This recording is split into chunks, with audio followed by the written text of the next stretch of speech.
immediately. All right, guys, here we are coming right into Lincoln. There is the statue that we're gonna go see. This is just about 5 miles down from the tree rock. So we're gonna head up there and see this.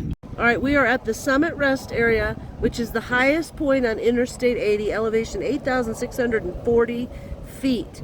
And that is right where Lincoln is at. Okay, here's the visitor center. We're gonna go in because they have like a movie to play, and then there's the Statue of Lincoln, which I'll show you around the front of as soon as we get inside and we see the movie, and then I'll show you what's next. Okay, guys, here we are at this Lincoln Monument. Pretty amazing. Look at that. So here it tells us that this was built, in a nutshell, I'll just kind of graze through this. It was built in 11 months. The guy who built it, whose last name is Russin, which I think is Russin, Robert I. Russin, he did it to commemorate Lincoln's 150th birthday. It was built in Mexico City and transferred to Wyoming by railroad. And then it was originally on the old Lincoln Highway, and in 1969, when I-80 was completed, it was moved to I-80. It is 10 tons of clay were used to create the mold for it. The sculpture alone weighs 4,500 pounds. The head was cast in 30 pieces and bolted together, and the base is hollow with concrete pillar ladders and lightning rods. The sculpture is 13.5 feet tall. The stone pedestal is 35 feet tall, making it a total of 48.5 feet tall. So it's kind of nice to be in here where it's warm. So that is amazing. And then right down there, he overlooks Interstate 80. And there's a lot of different history to talk about here. Medicine Bow, A Million Acres.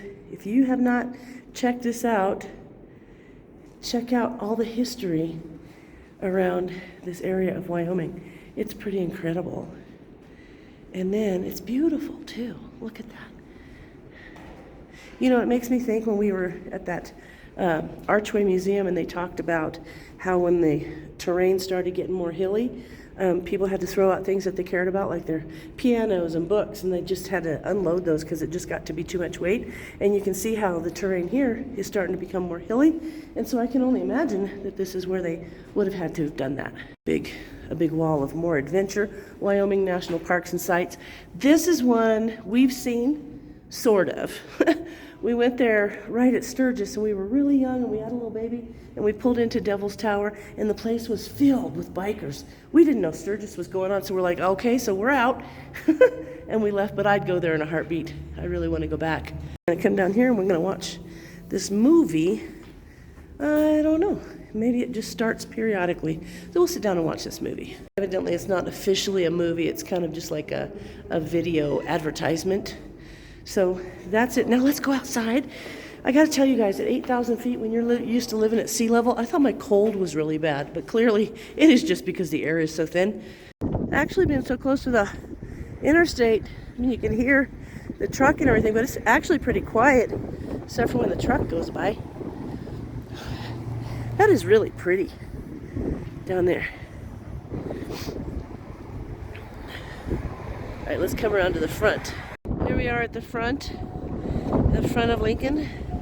That's so amazing. 48 feet tall.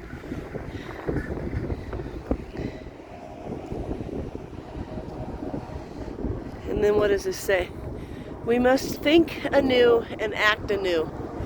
And this was for Abraham Lincoln's 150th birthday. And that is pretty incredible. So pretty. So anyway, I'm glad we were able to take you guys here. And now I think we're going to head and try to see if we can get to Rawlings and call it a day. Because even though the time changed, it's still a long day for us, huh? All right.